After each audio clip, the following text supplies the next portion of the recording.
આજે દેવ દિવાળીના પર્વ નિમિત્તે યાત્રાધામોમાં ભક્તોનો જમાવડો છે। સુપ્રસિદ્ધ યાત્રાધામ સાળંગપુર શ્રી કષ્ટભંજન દેવ દાદાને સફેદ ગુલાબ અને સેવંતીના 200 કિલો ફૂલનો દિવ્ય શણગાર કરાયો।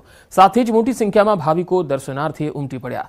ડાકોરમાં ભગવાન રણછોડરાય પધાર્યા અને આજે 869 વર્ષ પૂરા થયા છે, ત્યારે આજના આ ખાસ દિવસે ડાકોરમાં દર્શન માટે ભક્તોની ભારે ભીડ છે। તો અંબાજી ખાતે હજારોની સંખ્યામાં યાત્રિકોએ મા અંબાના દર્શનનો પણ લહાવો લીધો અને અનેક પદયાત્રિકો 52 ગજની ધજા લઈ અંબાજી મંદિરે દર્શને પહોંચ્યા। તો પાવાગઢ ખાતે મંગળા આરતી તેમજ અન્નકૂટના દર્શનાર્થે ભક્તો ઉમટ્યા। લોકો મોડી રાતથી જ પાવાગઢ પહોંચી ગયા। કાર્તિકી પૂર્ણિમાએ ભરાતો શામળાજીનો મેળો પણ અહીંયા આજે લાખોની જનમેદની ઉમટી હતી અને ભક્તોનો જમાવડો અહીંયા પણ જોવા મળ્યો।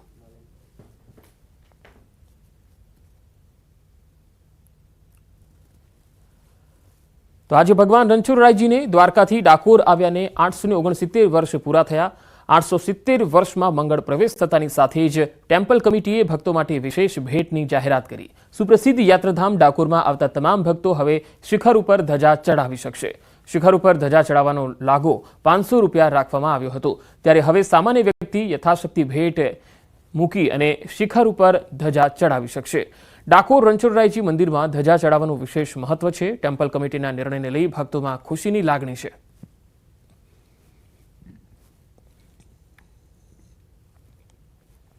તો ખેડાના યાત્રાધામ ડાકોરમાં આજે કારતક સુદ પૂર્ણિમાને લઈ ભક્તોની ભારે ભીડ ઉમટી। કહેવાય છે કે સંવત 1212ની કારતક સુદ પૂર્ણિમાએ ભગવાન રાજા રણછોડ બોડાણાની ભક્તિમાં વશ થઈ આજના દિવસે ડાકોર પધાર્યા હતા। રાજા રણછોડ ડાકોરમાં પધાર્યાના આજે 869 વર્ષ પૂરા થયા, જેથી આજના આ ખાસ દિવસે ડાકોરમાં દર્શન માટે ભક્તોની ભીડ જોવા મળી રહી છે। વહેલી સવારે 4:30 કલાકે ભગવાનની મંગળા આરતીના સમયથી ભક્તોની ભારે ભીડ છે। આજે ભગવાન રાજા રણછોડરાયજીને વિશેષ શણગાર કરવામાં આવી રહ્યો છે। ભગવાનને આજે કરોડો રૂપિયાનો વિશેષ મુગટ ધારણ કરવામાં આવ્યો।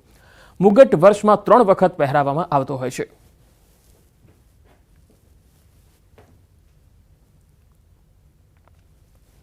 તો કાર્તિકી પૂનમ નિમિત્તે ભગવાન દ્વારકાધીશના દર્શન કરવાનું પણ ભક્તોમાં અનેક મહત્વ જોવા મળતું હોય છે। ભક્તોનું કીડિયારું અહીંયા પણ જોવા મળ્યું। આજે પૂનમના દિવસે ભગવાન દ્વારકાધીશના દર્શન કરવા ભક્તો મોટી સંખ્યામાં આવી પહોંચ્યા। આજે કાર્તિક સુદ પૂર્ણિમાના દિવસે મોટી સંખ્યામાં દ્વારકાધીશના દર્શન કરી ભક્તોએ ધન્યતાનો અનુભવ કર્યો। દિવાળીના તહેવારથી આજના દિવસ સુધીમાં અંદાજે 10 લાખથી વધુ ભક્તોએ દ્વારકાધીશના દર્શન કરી ધન્યતા અનુભવી।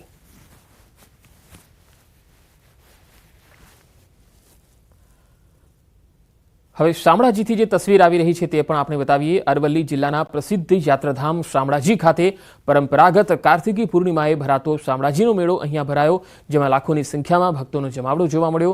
દર વર્ષે કારતક સુદ, ચૌદસ અને પૂર્ણિમા એમ 2 દિવસ ભરાતા આ મેળામાં સમગ્ર રાજ્યભરમાંથી અને પાડોશી રાજ્યોમાંથી રાજસ્થાન, મહારાષ્ટ્રના જે ભક્તો છે તેઓ પણ અહીંયા મોટી સંખ્યામાં આવે છે।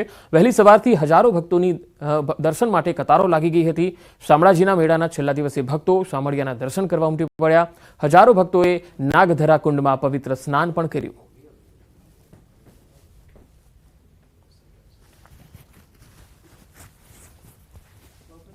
ગિરિમાળામાં આવેલું શામળાજી ધામ, અહીંયા કારતક સુદ પૂનમનો મોટો મેળો ભરાય છે। આ મેળામાં દૂર દૂરથી શ્રદ્ધાળુઓ અસ્થિ વિસર્જન પિંડની વિધિ જે ધાર્મિક વિધિઓ કરવા માટે આવે છે। આ કુંડમાં નાહવાથી અસ્થિ વિસર્જન કરવાથી પિતૃઓને મોક્ષ ગતિ મળે છે અને આ કુંડમાં નાહ્યા પછી યાત્રાળુઓ વસ્ત્રદાન અહીંયા ઉતારીને જાય છે। આ પરંપરા સદીઓથી ચાલતી છે અને અહીંયા યાત્રાળુ બહુ શ્રદ્ધાથી સ્નાન કરવા માટે આવે છે। નાગધરા કુંડ તો અમારા વર્ષો બાપ દાદાઓથી હાલ્યો આવે છે, એટલે અમને કહેતા આવ્યા છે કે અહીંયા જે આત્મા છે મોક્ષ પ્રાપ્તિ થાય છે અને જે અધૂરું કામ છે એને જે ન પૂર્ણ થઈ જાય છે। કાર્તિક સુધી 11ના દિવસથી કાર્તિક સુધી પૂર્ણિમા દેવ દિવાળી સુધી ભવ્ય સુંદર ધાર્મિક મેળાનું આયોજનનો ઉત્સવ ઉજવાઈ રહ્યો છે।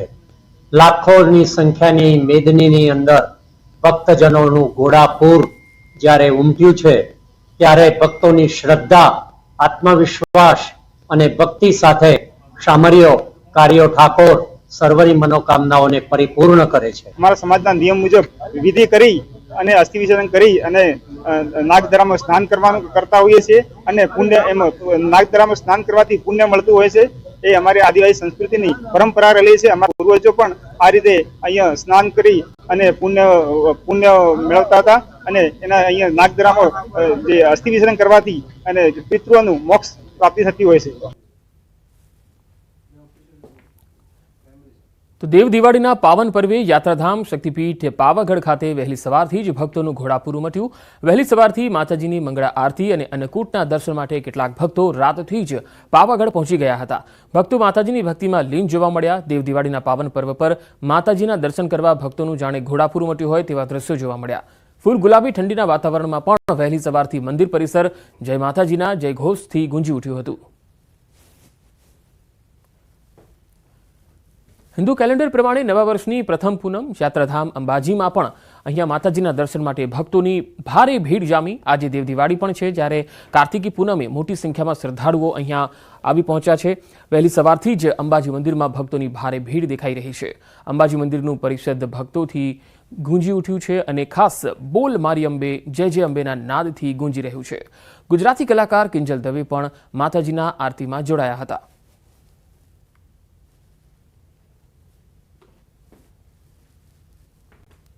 આજે દેવ દિવાળી કાર્તિક પૂર્ણિમાના દિવસે ખૂબ જ મોટી સંખ્યામાં માઈ ભક્તો માતાના દર્શને આવ્યા છે. મંદિરમાં પણ આપ જોઈ શકો છો ખૂબ જ પ્રમાણમાં ભીડ છે અને સૌની વ્યવસ્થા સચવાય તે માટે આ મંદિર ટ્રસ્ટ દ્વારા બધી વ્યવસ્થા કરવામાં આવે છે. આ કાર્તિકી પૂર્ણિમા નિમિત્તે ઘણા બધા પદપાળા સંઘો પણ અહીંયા મોટી મોટી પાવનગઢની ધજાઓ લઈને માના દર્શને આવે છે, માની શીશ ઝુકાવે છે અને મા સૌની મનોકામના પૂર્ણ કરે. જૂનાગઢ ગિરનારની લીલી પરિક્રમા પૂર્ણ પરિક્રમા પ્રવેશ દ્વાર ઇટાવા ગેટ બંધ કરી દેવાયો છે અને શ્રદ્ધાળુઓ પરિક્રમા પૂર્ણ કરી વતન તરફ રવાના થઈ રહ્યા છે. અંદાજિત 7 લાખથી વધુ લોકોએ પૂર્ણ કરી લીધી છે પરિક્રમા. આ પરિક્રમા રૂટ પર રહેલા શ્રદ્ધાળુઓ સાંજ સુધીમાં કરશે પરિક્રમા પૂર્ણ. ગત વર્ષની સરખામણીએ પરિક્રમામાં શ્રદ્ધાળુઓની સંખ્યા ઘટી ગઈ છે.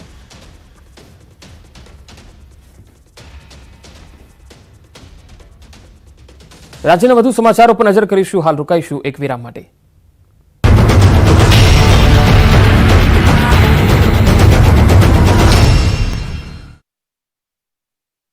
તૈયારી વલસાડ જિલ્લાની પારડી નગરપાલિકાનું ઊંઘતું તંત્ર હવે હરકતમાં આવ્યું અને શહેરમાં રખડતા પશુઓને ઝડપી લેવા પ્રયાસો હાથ ધર્યા.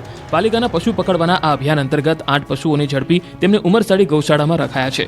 શહેરની બજારોમાં અને જાહેર રસ્તા પર રખડતા પશુઓ અડીંગો જમાવે છે. બજારમાં અને રસ્તામાં રખડતા પશુઓ રાહદારીઓ અને વાહન ચાલકો પર હુમલાના બનાવો પણ બને છે. સાથે જ આ પશુઓને કારણે અકસ્માતો પણ સર્જાય છે. આથી રખડતા પશુઓની સમસ્યાથી છુટકારો અપાવવા માટે અનેકવાર સ્થાનિકોએ પાલિકાને રજૂઆત કરી. જો કે પારડી નગરપાલિકામાં અત્યારે વહીવટદારનું શાસન ચાલતું હોવાથી છેલ્લા કેટલાક સમયથી શહેરમાં રેઢિયાર વહીવટ ચાલતો હોય અને પારડી રણીધણી વગરનું હોય તેવી પરિસ્થિતિ હતી. 2 દિવસ અગાઉ જ પારડીના ભર બજારમાં એક રખડતા પશુએ રસ્તેથી પસાર થતા પિતા પુત્ર પર ગંભીર હુમલો કર્યો. જાહેર બજારમાં બનેલી આ ઘટનાને કારણે ચકચાર મચી ગઈ.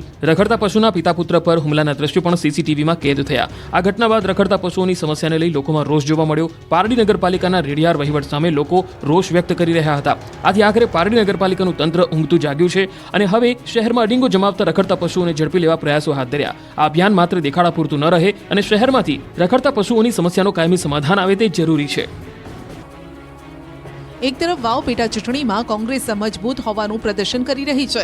એક જૂથ હોવાના નામે સંમેલન કર્યા ત્યારે સુરેન્દ્રનગરથી કોંગ્રેસને ઝટકો લાગ્યો. લીંબડીમાં કોંગ્રેસ તૂટી. સુરેન્દ્રનગરના લીંબડી તાલુકાના અલગ અલગ વિસ્તારના 150 જેટલા કોંગ્રેસના આગેવાનો ભાજપમાં જોડાયા. રાણાગઢ અને ફુલવાડી સહિતની ગ્રામ પંચાયતના 150 જેટલા આગેવાનો ભાજપમાં જોડાયા. ગ્રામ પંચાયતના કોંગ્રેસના હોદ્દેદારો, કાર્યકરો, આગેવાનોએ કેસરીઓ ધારણ કર્યો. કચ્છના સાંસદ વિનોદ ચાવડા, જિલ્લા ભાજપ પ્રમુખ હિતેન્દ્રસિંહ ચૌહાણ, ધારાસભ્ય પી કે પરમાર સહિતના હોદ્દેદારો આ પ્રસંગે ઉપસ્થિત રહ્યા. ભક્તિ, ભજન અને ભોજનનો ત્રિવેણી સંગમ ગણાતી ગિરનારની લીલી પરિક્રમા શરૂ થઈ ચૂકી છે. મોટી સંખ્યામાં શ્રદ્ધાળુઓ લીલી પરિક્રમા કરવા માટે જૂનાગઢ પહોંચી ગયા છે. પરિક્રમામાં હૈયે હૈયું દળાય તેવા અદ્ભુત દ્રશ્યો સામે આવ્યા. મોટી સંખ્યામાં શ્રદ્ધાળુઓએ પરિક્રમા કરી. ખાસ કરીને યુવાનોમાં પણ આ પરિક્રમાને લઈને અનેરો ઉત્સાહ છે. પરિક્રમાર્થીઓ હાથમાં લાકડી લઈને તો કેટલીક મહિલાઓ માથે સામાન રાખીને પરિક્રમા કરતી નજરે પડે છે. ગિરનારની પરિક્રમાના આખા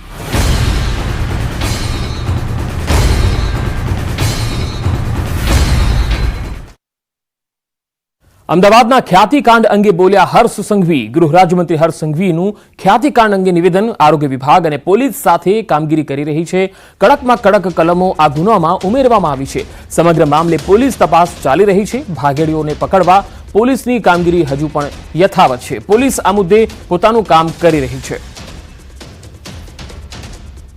સર્વપ્રથમ તો આ ઘટના સામે આવતા જ હેલ્થ મિનિસ્ટર શ્રી ઋષિકેશભાઈ પટેલ દ્વારા તાત્કાલિક હેલ્થ વિભાગના વિવિધ અધિકારીઓને આની ઉપર તપાસનો આદેશ આપવામાં આવ્યો હતો. મંત્રી શ્રી ઋષિકેશભાઈ પટેલના અધ્યક્ષસ્થાને બેઠક આ વિભાગ અને ખાસ કરીને એમની જે ઇન્ક્વાયરી છે એ ઇન્ક્વાયરીના રિપોર્ટ બાદ હેલ્થ વિભાગ દ્વારા જે ફરિયાદ આપવામાં આવી છે, જેમાં ખાસ કરીને મહેસાણામાં, અમદાવાદ શહેરમાં આ બધી જ ફરિયાદો પર જે તપાસ છે એની કામગીરી ઝડપથી ચાલુ છે. આ ફરિયાદમાં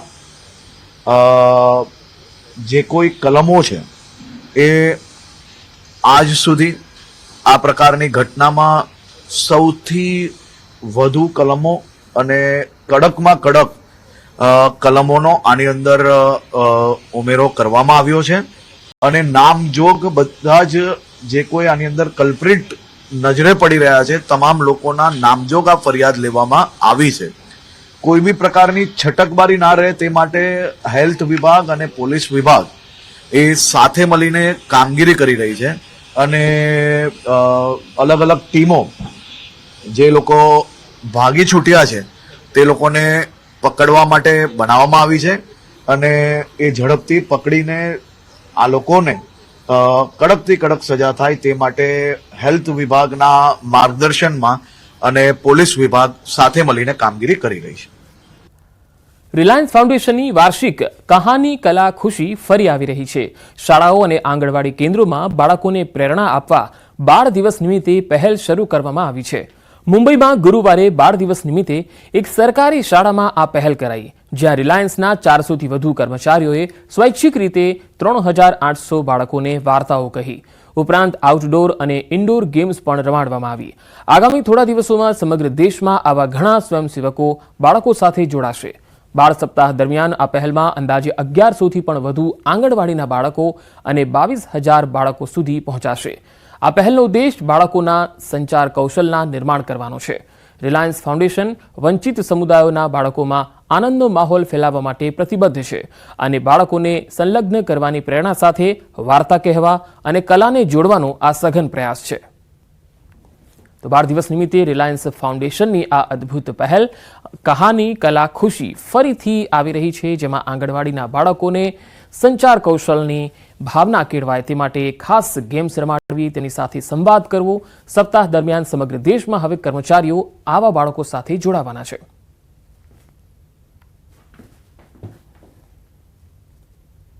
તો આ બુલેટિનમાં અત્યારે આટલું જ. નમસ્કાર.